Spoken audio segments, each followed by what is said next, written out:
నాగర్ కర్నూలు జిల్లా కేంద్రంలో బాబు జగజ్జీవన్ రామ్ జయంతిని పురస్కరించుకుని జగజ్జీవన్ రామ్ జయంతి కమిటీ ఆధ్వర్యంలో కార్యక్రమాన్ని నిర్వహించారు. ఈ కార్యక్రమానికి ముఖ్య అతిథులుగా నాగర్ కర్నూలు శాసనసభ్యులు కుచుకుల రాజేష్ రెడ్డి, జిల్లా కలెక్టర్ బాదావత సంతోష్, జిల్లా ఎస్పీ గైక్వాడ్, వైభవ్ రఘునాథ్, అదనపు కలెక్టర్ అమరేందర్, మాలా మహానాడు రాష్ట్ర వర్కింగ్ ప్రెసిడెంట్ జట్టి వెంకటేష్ పాల్గొన్నారు. బాబా జగజ్జీవన్ రామ్ 118వ జయంతిని పురస్కరించుకుని జట్టి వెంకటేష్ మాట్లాడుతూ జగజ్జీవన్ రామ్ 1908 ఏప్రిల్ 5న బీహార్లో అంటరాని వారు అని పిలువబడే కులంలో జన్మించారు. జగజ్జీవన్ రామ్ కేవలం రాజకీయ నాయకుడే కాదు, దేశంలోని అణగారిన కులాల గొంతులను బయటకు తీసుకురావడానికి మరియు భారత స్వేచ్ఛ కోసం పోరాడడానికి తన జీవితంలో ఎక్కువ భాగం అంకితం చేశాడు. సామాజిక సంస్కర్తగా దేశానికి ఆయన చేసిన సేవలు ఇతర ప్రముఖ ప్రభావాల కంటే చాలా తీవ్రమైనవి. ఎందుకంటే ఆయన దళితుడు. బాబు జగజ్జీవన్ రామ్ జయంతిని జరుపుకోవడం చరిత్ర. జగజ్జీవన్ రామ్ జవహర్లాల్ నెహ్రూ తొలి మంత్రివర్గంలో సభ్యుడు. అక్కడ ఆయన అతి పిన్న వయస్కుడైన మంత్రి మరియు భారత రాజ్యాంగ సభలో సభ్యుడు. కొద్దిమంది మాత్రమే సామాజిక న్యాయ సూత్రాలను బలంగా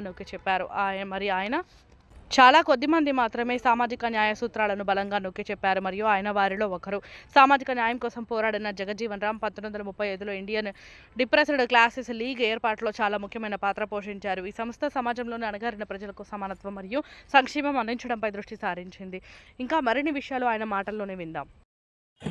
ప్రజాప్రతినిధులు, నాగర్ కర్నూలు శాసనసభ్యులు, ప్రియతమ నేత కూచుకుల రాజేష్ రెడ్డి గారికి, నాగర్ కర్నూలు జిల్లా కలెక్టర్ గారికి, ఎస్పీ గారికి, ఈ కమిటీ చైర్మన్ గూట విజయ్ గారికి, ఈ వేదిక పైన ఉన్నటువంటి పెద్దలు, మహానుభావులు అందరికీ, వేదిక ముందు ఉన్నటువంటి రాజకీయ నాయకులు, ప్రముఖులు, విద్యార్థులకు ప్రతి ఒక్కరికి బాబు జగజ్జీవన్ రామ్ జయంతి సందర్భంగా మాల మహానాడు కమిటీ ద్వారా శుభాకాంక్షలు తెలియజేస్తున్నాము.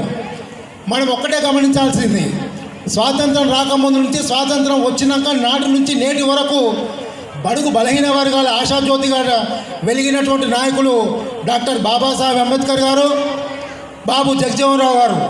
వీళ్లను ఆదర్శంగా తీసుకొని ప్రతి ఒక్కరూ చదువుకునే విద్యార్థులు ఉన్నత స్థాయికి ఎదిగి ఉద్యోగ అవకాశాలు కానీ రాజకీయ అభివృద్ధి కానీ పొందే విధంగా కష్టపడి చదువుకోవాలని చెప్పేసి తెలియజేస్తూ, రాజకీయ నాయకులు కూడా వీళ్లకు అనుగుణంగా ప్రజాసేవలో నిమగ్నమై ప్రజలకు ఎటువంటి ఇబ్బందులు లేకుండా కుల మతాలకు అతీతంగా ప్రతి ఒక్కరికి ఒకటే చట్టం, ఒకటే న్యాయం, అందరికీ సమానంగా వర్తిస్తుందనే విధంగా రాజకీయాలు కూడా చేయాలని చెప్పేసి ఈ సందర్భంగా తెలియజేస్తూ, మునుముందు సమస్యలు ఎన్ని ఉన్నా ఐకమత్యంగా ఉంటేనే మనం రాజ్యాధికారం వైపు పయనించగలమనేది మనం గ్రహించాల్సిన అవసరం ఉంది.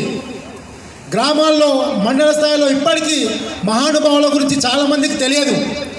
వాళ్లకు ఈ టీచర్లు అనుకోండి, వార్డెన్లు అనుకోండి, ప్రభుత్వ ఉద్యోగులు అనుకోండి, ఎంఆర్ ఆఫీస్ కానీ, ఆర్టీఓ ఆఫీస్ కానీ, ప్రతి ఒక్కరికి వాళ్లకు అవగాహన కల్పించే విధంగా మహానుభావుల చరిత్రను ప్రతి గ్రామ స్థాయిలో ఉన్నటువంటి స్కూళ్లకు తెలియజేస్తుందిగా విజ్ఞప్తి చేస్తూ ఉన్నాం. అదేవిధంగా ఏ ఒక్కరైనా సరే చదువుకుంటూనే విద్య ఉంటుంది, చదువుకోకుంటే విద్య ఉండదు. మన దగ్గర దోచుకోంది, మన దగ్గర లాక్కోంది, మనకు అన్యాయం చేయింది ఏదైనా ఉందంటే ప్రపంచం మొత్తంలో కేవలం అది విద్య మాత్రమే. ఎన్ని కోట్ల రూపాయలున్నా, బంగారు ఉన్నా, ఎన్ని ఆస్తులున్నా దొంగలు పడవచ్చు, దెంకపోవచ్చు, పోగొట్టుకోవచ్చు, సంపాదించుకోవచ్చు. కానీ మన దగ్గర దోచుకోంది ఒక్కటే విద్య.